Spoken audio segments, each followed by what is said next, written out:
सुंदरी ने कहा कि काहिरा के निकट दरियाबार नाम एक द्वीप है। उसका बादशाह सब प्रकार से सुखी था, किंतु उसे संतान न होने का बड़ा दुख था। वर्षों की प्रार्थनाओं और सिद्धों के आशीर्वादों से उसके यहां एक पुत्री जन्मी। मैं ही वह अभागी हूं। मेरे जन्म पर मेरे पिता ने बड़ा समारोह किया। मैं बड़ी हुई तो उसने मुझे सारी विद्याओं और कलाओं की शिक्षा दिलवाई। उसने मुझे राज्य के प्रबंध की स्वयं शिक्षा दी। उसका विचार यह था कि उसकी मृत्यु के बाद मैं ही राज्य की अधिष्ठात्री बनूं। एक दिन मेरा पिता शिकार खेलने गया। उसने एक हिरण के पीछे एक घोड़ा डाल दिया और अपने साथियों से बिछुड़ गया। शाम हो गई, किंतु हिरण हाथ न आया। मेरा पिता एक पेड़ के नीचे जा बैठा और सोचने लगा कि राजधानी को किस प्रकार वापस हुआ जाए। रात होने पर उसने देखा कि गहन वन के बीच एक जगह से प्रकाश आ रहा है। वह उधर चला। उसे आशा थी कि यह प्रकाश किसी गांव से आ रहा होगा, किंतु काफी दूर चलने के बाद उसने देखा कि प्रकाश एक विशाल भवन से आ रहा है।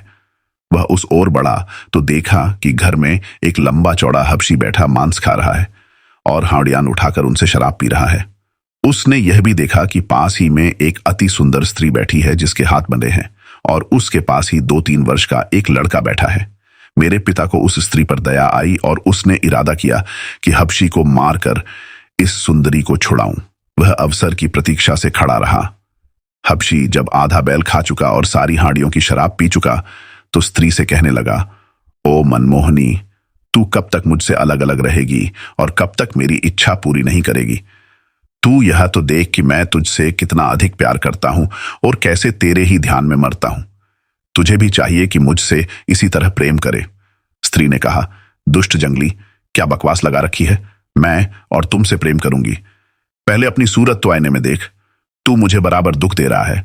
तू चाहे इससे भी अधिक दुख मुझे दे, बल्कि मेरी जान भी ले ले, तो भी मैं तेरी ओर मुंह करके थूकूंगी भी नहीं। हबशी यह सुनकर क्रोध से पागल हो गया। उसने उठकर बाएं हाथ से स्त्री को पकड़ा और दाहिने से तलवार निकालकर उसका सिर काटने को उद्यत हुआ। इतने ही में मेरे पिता का छोड़ा हुआ तीर उसकी छाती में घुस गया और वह मरकर गिर पड़ा।